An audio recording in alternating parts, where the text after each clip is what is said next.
80. Auditors are welcome, but they're the ones who need to sit on the floor. If there are any auditors sitting in chairs, give them up to the students who need to take notes and who who are suffering more in reading this book and who deserve every help they can get. So there's one empty seat back there, is that right? Yeah? So somebody who wants it. So how many people are actually filling out this form right now? Okay, so be sure you hand it to me or Dan at the end of class. We'll stand by the door. This is Rick Canedo. This is Dan Turner. They are the team. You introduce yourself. Here's your notes. These are the notes for the course. Does anybody else need a syllabus?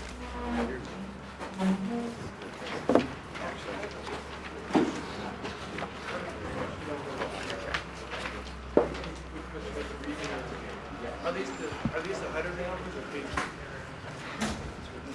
So there's still copies of the syllabus around. I'll answer questions about the syllabus in a minute.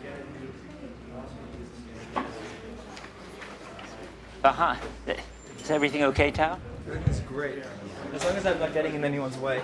Yeah, I just want to move this so it's not rubbing up against your shirt. Okay. Are you going to be recording every class? No, just today. This today, the person fixing my microphone is named Tao Ruspoli. He's a filmmaker from LA. He's, I don't know whether I would have let him in here to somewhat disrupt this already complicated process, but his pedigree is strong. He's a philosophy major, film double major from here. He's taken every Heidegger course that I've given. He's taken Philosophy 7, which is existentialism in literature and film, twice. And it's that led him to this career of filmmaking. So he has sort of every right to be here. And now, let's turn to worrying about the syllabus. Is there anything on the syllabus that surprises you or you don't understand? Are there any more copies? Are there any more copies of the syllabus, or have we run out? No, but it's on the internet. So the way it works now is there's Stand up so it's hard to hear probably. There are actually two course websites. One of the websites is the course web that you guys are probably familiar with, that all professors have access to. You link to that from the schedule of classes website.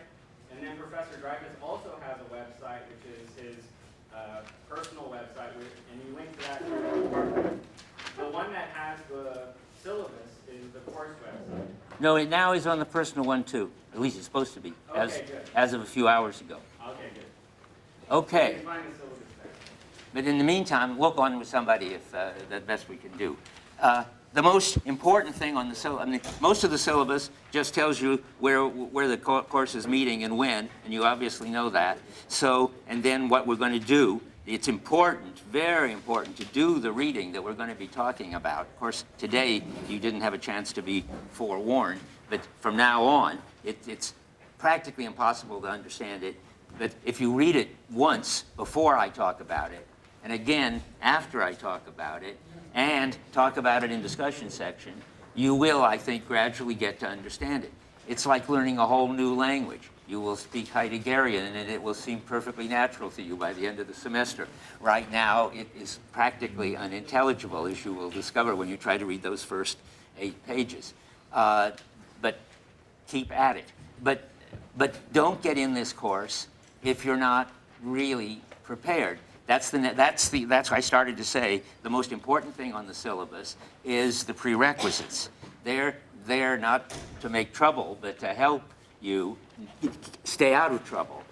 This is definitely, I think it's pretty clearly, tied for hardest course in the philosophy department, along with Kant's Critique of Pure Reason. And it's not my fault, and it's maybe not even Kant's or Heidegger's fault. These are hard subjects.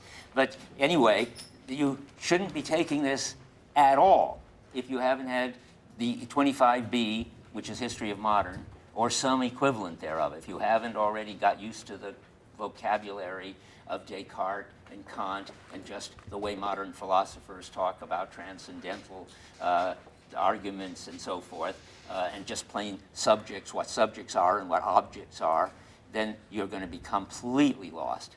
So if you haven't had 25A, you shouldn't be taking it. If you have had 25A, you are at least on the right track. It would help a lot if you have taken Kant already, or have the strength of brain, I don't know if anybody would, I don't know if I would, to take the Kant course, which happens to be right before this one. Is anybody coming here from the Kant course?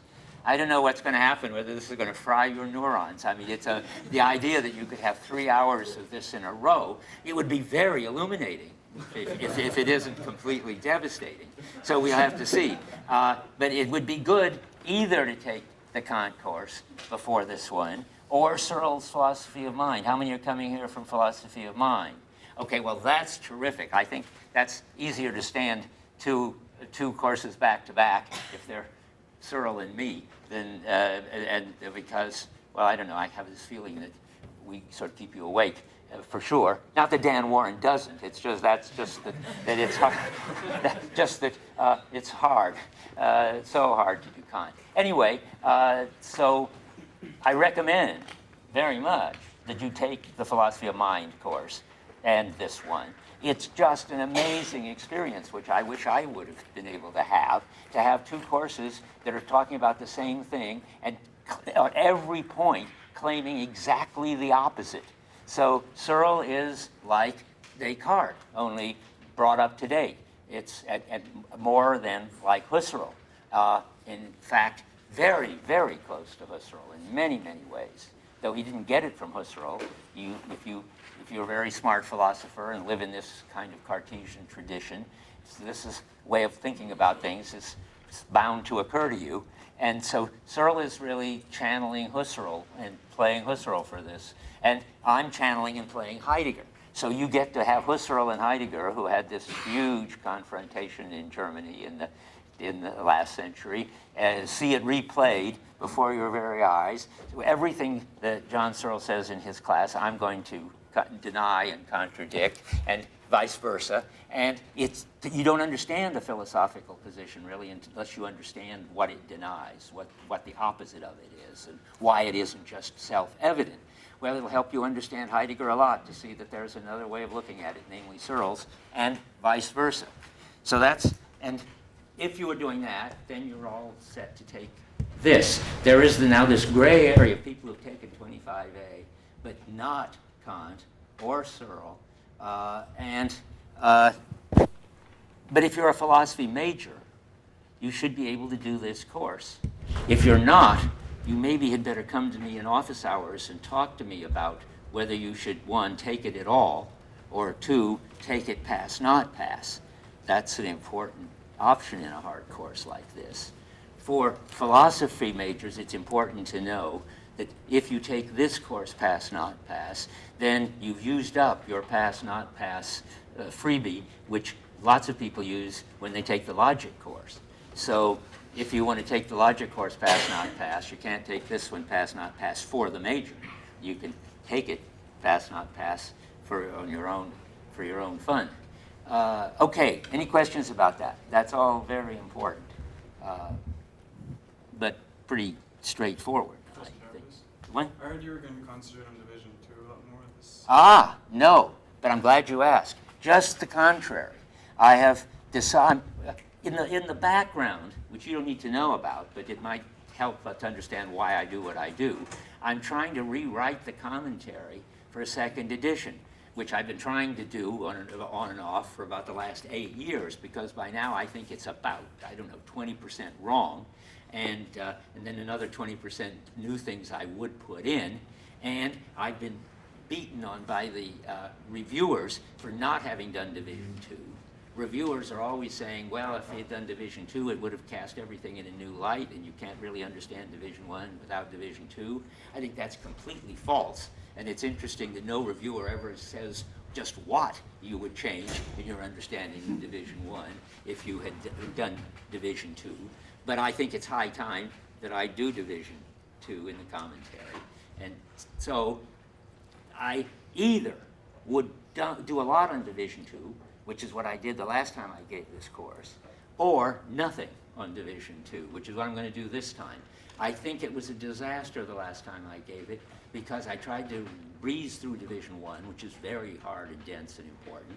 And then I had, running out of time, hit temporality, which is the hardest thing ever written, which is the second part of Division II. And the students were mainly lost. And I'm afraid I couldn't help them much because I didn't very well understand the temporality part myself. And there's still lots I don't understand about it.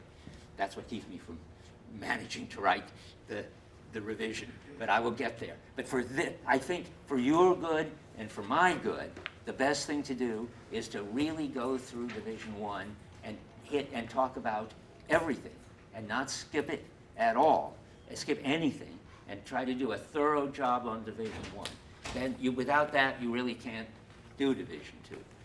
And then, if anybody wants, I'll put on the website a paper I've written which I think explains Division II as far as guilt and death and resoluteness and authenticity, all the existential stuff is concerned.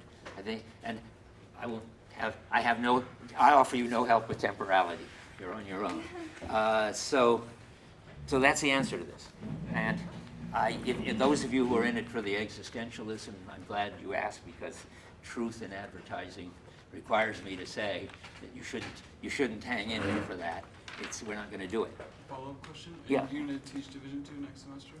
No, I'm not going to teach Division II next semester because I'm going to teach a course, one of these discovery courses, with Ken Goldberg, who's in industrial engineering, and it's related to later Heidegger. I think it'll be an interesting course about efficiency.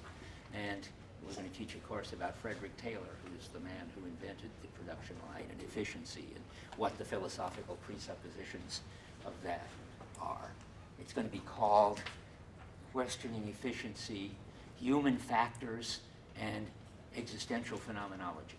That's a discovery course for you. So, because I'm doing that, I won't be doing Division II. I'll be doing, in effect, Heidegger II, that is, later Heidegger. Anything else? That's great. It makes me uneasy that there aren't more problems. Can we get a bigger room? I don't know. I'll see. I'll try. This is a very nice room, but it is certainly too full. Now, how can this be? I wonder whether we've really got 80 seats in here, or whether they've been stolen into other rooms. How many people, I'm not going to throw you out, but it helps me know what's going on. How many people have very recently signed up for the course? I looked on Friday. Have anybody signed up since Friday? Very few. There were 92 on Friday. How many people are auditing the course? Not so many. 1, 2, 3, 4, 5, 6, 7, 8, 9, 10, 11, 12. Okay. I think all we need to know is how many people are not officially enrolled in the course right now. Okay, let's hear that. But that's not going to affect whether you get in, because you're going to get in, even if we have to get another room or sit on the floor, because there's, as I say, enough TA power, and that's what matters. But how many are wanting to take the course who are not enrolled in the course? Well, and not on the waiting list either? Is that what you want to know, Rick? Or Waiting list and okay, how many who want to take the course are not enrolled in the course, that is, are either on the waiting list or not even that?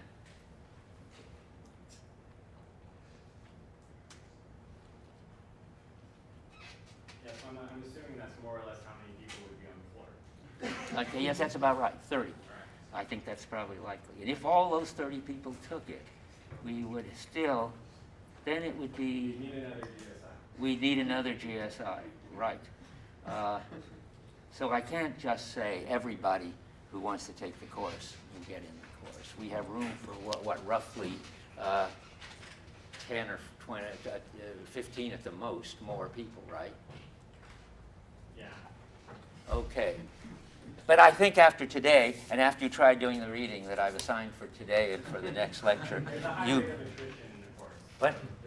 There's a high rate of attrition, which shows great intelligence. The people who don't come back are smart.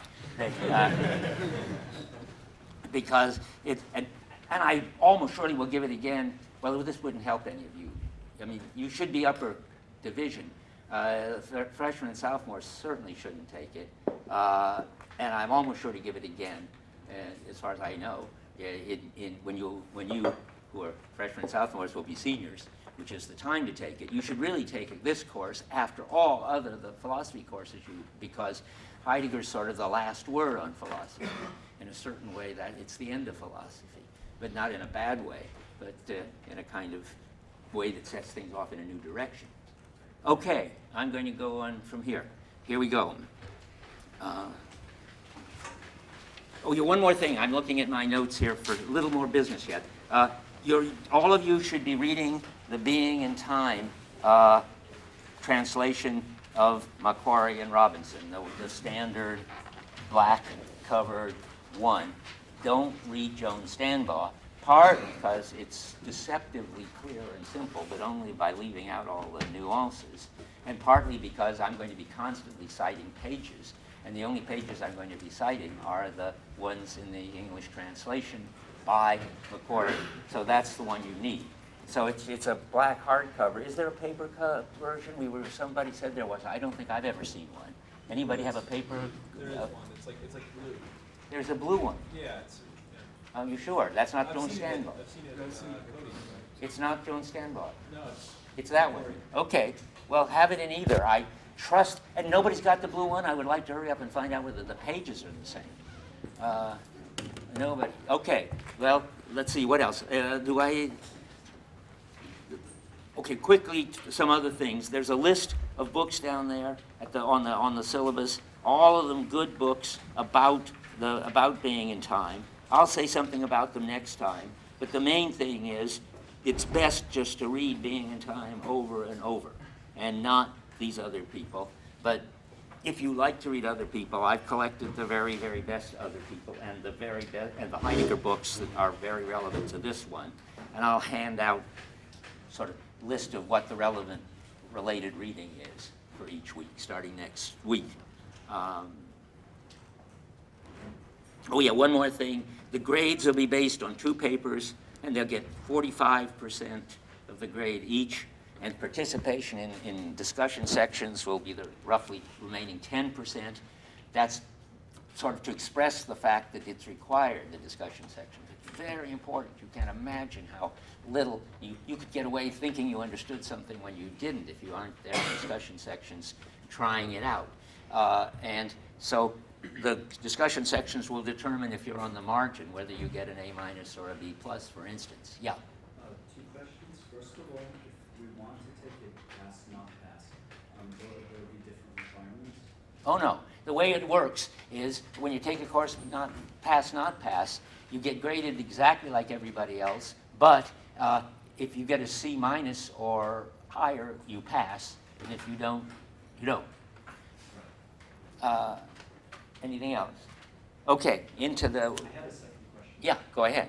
Yeah, it was about the fact, do we have to use a translation? Is it going to get in the way if we don't use a translation? You mean you read it in German? Yeah. Hooray. No, I think it's, of course, the best thing is to read it in German. And particularly, I'd be delighted if you'd read it in German, if that's what you're thinking of doing, and bring the German, because every once in a while, something crucial in the discussion hinges on the German. I brought mine. I always have it ready. And how many would read it in German, or are intending to read it in German? Good. Anybody else? 2, 3. Okay, keep me posted on anything you find in the German that I haven't already mentioned as something that we should be worrying about. I'll have lots to say about the translation. The translation is generally good, but every once in a while, on some absolutely crucial term, it goes completely crazy. I mean, one of them will come up today before the end of the day, and you'll see what I mean. Okay, finally, I think maybe the TA's already said it. No discussion sections this week. Starting next week, there'll be. Did you explain that, Rick? No, but yeah, so discussion sections are going to start next week, and I'm just going to use the course web to make these important announcements so we don't take too much class time.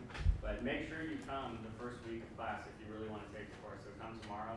And I guess the Monday sections won't meet next week, that's Labor Day, right? Right. Okay, so, but yeah, I mean officially for the department, I guess, they start next And week. if you don't want to miss, once you know when the sections are, I'm sure they're welcome to drop in the Monday people or some other day next week, just so that they're not a sort of a losing. Yeah, I mean I'll have extra office hours, but Okay, so you can. Yes, I did a Labor Day off too. Yeah, but I'm saying, of course, but I say drop in some other time that TA is giving sections, not on Monday. But it just turns out that they're all going to be on Monday. Yours are. Yeah. Okay, well, have a good Labor Day. Okay, okay, here we go. So first, a kind of background, why Heidegger is so important. This is sort of the other side now, why you should take it if you've got the strength of mind and the prerequisites. It is a terribly important course. Heidegger is turning out to be, I think, without any doubt, the most important philosopher of the 20th century. The only competitor is Wittgenstein. And I think I'll tell you about the Heidegger. Wittgenstein's certainly very interesting and important. And it would help also, by the way, to take the Wittgenstein course, though the relation to Heidegger would be harder to see. It's very much there. There's lots they have in common. What's Heidegger's got is a new way of doing philosophy, of thinking about what philosophy is, and he's standing on the shoulders of two giants, Kierkegaard and Nietzsche, who were both of them sort of anti-systematic and just sort of crudely almost anti-philosophical, whereas Heidegger is going to be very systematic, like a philosopher, and he's going to show in detail what it is in the philosophical tradition that he thinks is wrong and what we should do about it. So this has implications for lots of things. I mean, it turns out first for understanding what one should be doing in philosophy nowadays, and that's one of the big effects. One of the reasons you can tell, I think, that he's the most important philosopher of the 20th century is that every other important philosopher of the 20th century is in some way or another a Heideggerian. I'll just run through that. Maybe some of you know that. Sartre, of course, is sort of 100% influenced by Heidegger. Being and nothingness is a brilliant misunderstanding of being and time. It's only a Frenchman could do it. It's taking Heidegger's anti-Cartesian classic and giving a Cartesian account of it. It's just amazing. So, but he's got lots of Heidegger in there. He just somehow missed the central point. And then Merleau-Ponty, who's much closer, who's got Heidegger right, but who's doing something Heidegger didn't do, talking about perception and talking about what we share with animals and pre-linguistic children. But Merleau-Ponty thinks of himself as straight out of Heidegger. Pierre Bourdieu, who you may not know, but who's a very important sociologist and anthropologist who died recently, Bourdieu said to me once, my first love in philosophy was Heidegger. Foucault, on his deathbed, said that everything he writes he owes to Heidegger, that he's a Heideggerian through and through. And then he said, but Nietzsche won out in the end. And that's hard. That's interesting to explain, how he could be a Heideggerian and yet, in a very certain way, Nietzschean. But no doubt Foucault is, the whole structure of Foucault, I wrote a paper about this if anybody wants to find it. It's on my website, I think. The whole structure of Foucault is the same as the structure of Heidegger. Habermas, how many have ever heard of Habermas? I mean, you have, okay, because he's such an important philosopher in Germany and Europe. Habermas is an interesting case. He was total Heideggerian, and then he was shocked when Heidegger published in 1957 his lectures from 19-something-like-35, in which he talked about the inner truth and greatness of National Socialism. And Habermas, I guess, realized for the first time what everybody realizes was a shock sooner or later, that there was a period in which Heidegger was a Nazi. And I'm just not going to go into it. I mean, it's a very fascinating subject. But I think I can convince you we shouldn't go into it, because Habermas, of all people, thinks that Heidegger's Nazism is only a problem in later Heidegger. And he says, though he's turned against Heidegger and sort of hates Heidegger, he thinks that, he's written that, the Being and Time is the greatest philosophy book since Hegel's Phenomenology of Mind. That's pretty serious. I mean, that means Heidegger, from Habermas's point of view, is up there with the really great ones. I think he is. I think when you do Plato, Aristotle, Leibniz, Hegel, Nietzsche, the next one is going to be Heidegger. He's just an absolutely important philosopher. And then there's Levinas, who spent his life sort of being against Heidegger and in a sophisticated way. And there's Derrida, who said, I wrote it down. Where did I write it? No, I'm not going to spend much time looking for it. But he said in Position, everything I do in a space opened by Heidegger. So there's everybody. Everybody who's anybody in continental philosophy, anyway, was in some way a Heideggerian. And in Anglo-American, it's less striking, but it's also less clear who the superheroes are. But two people who are Heideggerian in a certain way are Richard Rorty and Charles Taylor. So with that bunch of followers, you can well claim, I think, Heidegger could well claim to be the greatest philosopher of the 20th century. I don't think it's even close. Okay, so much for that. Now, anybody, I mean, I don't think there's anything to say about that. It's just a fact that I want you to know. And you will, in the end, make up your own minds if you take the course, whether you think he's all that great. Because it's the greatness, really, in a way, I mean, as Habermas says, the greatness rests a lot on being in time. Although later Heidegger's got lots of interesting ideas, they're not nearly so systematic and so totally original as, well, maybe they're as totally as original, but maybe they're as important. They're just different. But anyway, being in time is the main thing Heidegger has written.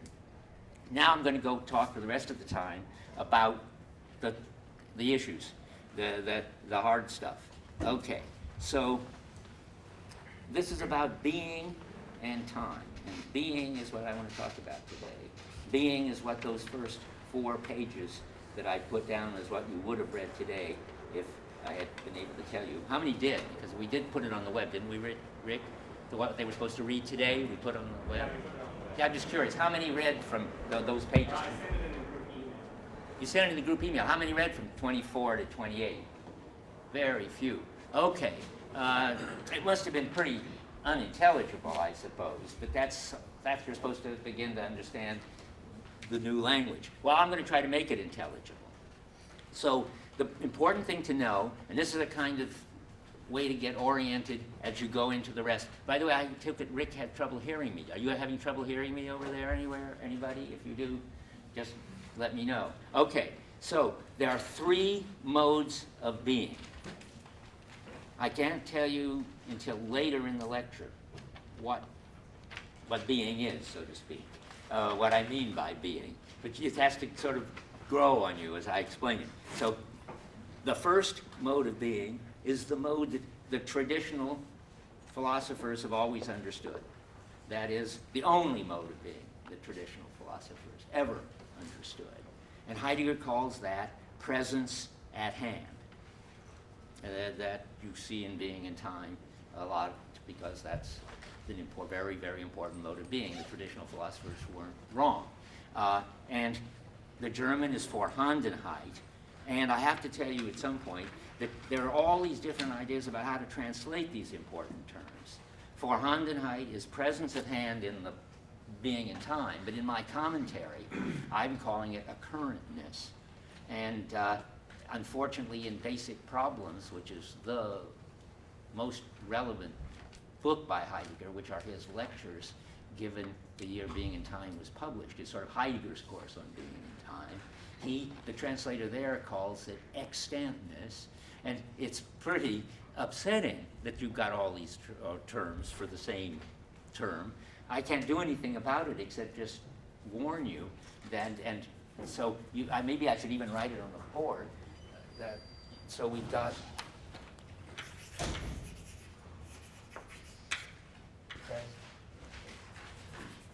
let's say presence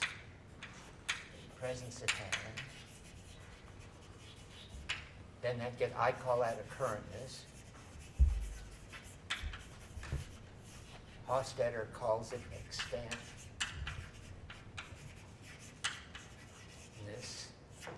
Okay, and what is it? It's the way to think about it is it's what Aristotle already understood and named substance, ousia. How many have had Aristotle? I mean, I didn't say you had to have 25A, but it would be nice to have 25A. How many have had Aristotle? Well, not very many. Okay, well, Aristotle, you don't need to know much, enough to know that Aristotle said that substances are what were real, and substances are self-sufficient entities. The table is a substance, a tree is a substance, the sun is a substance. A substance is an entity, and it's a substance if it's independent of other entities. Now, that means, for instance, that properties aren't like substances, because properties, like brown, depends on something like the lectern, which is a substance, being brown. So Aristotle had this important distinction between self-sufficient substances and the properties that depend on the substances. But even the properties were self-sufficient for Aristotle, because really the essence of presence of hand is to be self-sufficient. And though the properties depended on the object, they didn't depend on each other. So brownness and hardness and whatever else this has, heaviness and so forth, these various properties are each one self-sufficient insofar as they're not like other properties. I mean, that sounds sort of obvious, but Merleau-Ponty talks about the woolly redness of the carpet. He has a whole view that the properties are not independent like that. But the tradition thinks that properties are independent like that. And so the presence at hand is always what I would call atomistic. It's each element, not like atoms in chemistry, but like each element we're talking about, not like elements in science either. It's just hard to find the right general terms. But I'm going to have to say each element, meaning lectern or brown or whatever, gets understood on its own and doesn't require anything else to understand it. So, and substances, it's sort of obvious, with their properties in language become subjects and predicates. So you say the lectern is brown. And when you get to substance and predicates, you're on the way to logic. You can put all that into what's called the predicate calculus, in which there exists an object and it is a lectern and it is brown, and so forth. So, and that, in the tradition, it looks like if you really had all the properties and all the substances and all the forms of logical relation between them, you'd understand everything there was to understand, everything that's intelligible. And that's really where traditional philosophy was headed. In fact, I think it's where it ended up. It ended up in artificial intelligence and the idea of that you could, if you took this logic and ran it on a computer, then you would have what would be, you would have what's called symbolic representations in the computer of all the substances and all their properties and the relations between their properties and so forth. You would then be able to make a computer that was intelligent. This is what John McCarthy, for instance, the guy who named AI, artificial intelligence at Stanford, believed and still believes, even though I think it's become absolutely obvious to almost everybody but John McCarthy, that it didn't work. The attempt to understand everything in terms of the predicate calculus couldn't capture a very important aspect of the world and its intelligibility. That's what I said in my book, What Computers Can't Do, in 1972, and that this whole project, which a student of mine, John Hoagland, calls good old-fashioned AI, and which people so call it GoFi, on the basis of that, but what's more officially symbolic information processing form of intelligence, didn't work. But the reason everybody thought it would work is because it is the culmination of the belief that the only mode of being is the present at hand. Once you start out on that track with Aristotle, you end up with John McCarthy, and the government wastes a lot of money and everybody wastes a lot of time trying to make intelligent computers that way. I'm not saying you couldn't make intelligent computers some other way. That's an interesting subject for another course. But I think it's been pretty well proven it's not going to be done that way. So, but what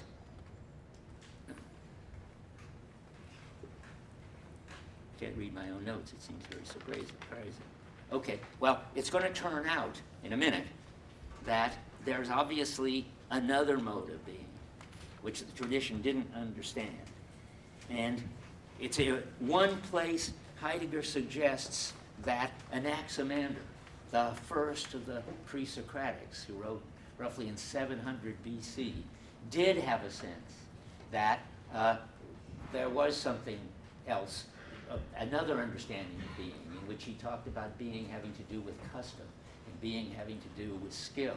And Heidegger talks about that. But if there was any such thing, there's only one sentence of Anaximander, so it's hard to know what he was talking about. But Heidegger wrote 70 pages on it or something like that.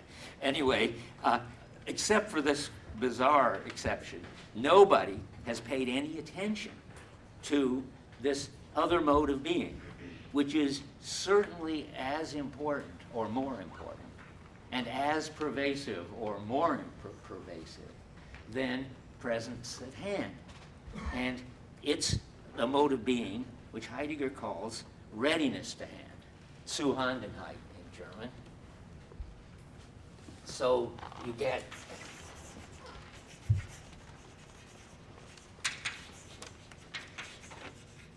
readiness to hand. I guess I should, just for the sake of, in case anybody wants to know what we're talking about here, Vorhandenheit, here, Zuhandenheit. Now in mine, this is translated availableness. And in Hofstadter, I have no idea. Functionality, isn't it? What? Is it handiness? I thought it was functionality. Anybody know how in basic problems this is translated? Isn't that robustness? What? I think you translate something else. I'm not sure. Anyway, functionality might be bavantness. You're right. Yeah. If I think bavantness, it's handy or handiness. handiness probably. Something like handy. There's too many translations. Yeah, it's terrible. I mean, I wish I didn't have to bother you with this, but What's important is to note the German, because if you look at the very back of most Heidegger books, they'll tell you how they're translated. So if you know the German, then you can read all these other books. okay. But what's important is I wouldn't bother you with all these different translations, but if you do go out and read other books and you don't know that you're reading about the same thing when you read about the occurrent as we've been talking about about as the present at hand, then you are really in trouble and wasting your time. So it's important to pay attention to how these particular German words are being translated. And as you read the other books, that's why it's a good thing I write the German words on the board. You have to ask yourself, that's what Rick is saying, well, it doesn't matter how they're translating it, as long as you just know that it's the same word that's coming up under concept, that's coming up under all these names. Yeah. Oh, I was just scratching my arm. Terrific. I saw him looking at me and I was like, Okay, that's funny. Let's see. Okay. So, what is this kind of being, this way of being, that's different than the present at hand, self-sufficient substance way of being, which everybody's overlooked, and which is at least as pervasive and important as the other? Well, and I think this is Heidegger's great genius. A lot of things are about genius, but that he saw that you could give a phenomenological description of a mode of being that's so close to us and so pervasive that no philosopher since Anaximander, if even he, had ever paid attention to it.